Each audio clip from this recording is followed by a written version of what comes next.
কি এনেছি তোমার জন্য? দেখো, খুব সুন্দর জিনিস এনেছি। শুনে মা, দেখো কি আছে তোমার জন্য। খুব ভালো, খেয়ে দেখো।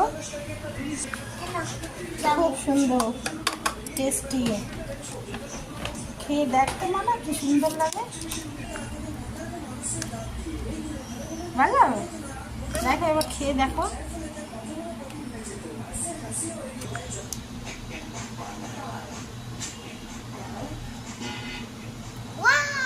ভালো। আচ্ছা, এটা সোমা আন্টি শম্পা আন্টি বানিয়েছে। হ্যাঁ, খুব সুন্দর, টেস্টি। আমিও খেয়েছি একটা দাদার সাথে। খাও, ভালো লাগছে, টেস্টি। আরও দুটো আছে, ফ্রিজে রেখে দিই, তো যখন ইচ্ছা হবে তুই তখনই খাবি। হ্যাঁ।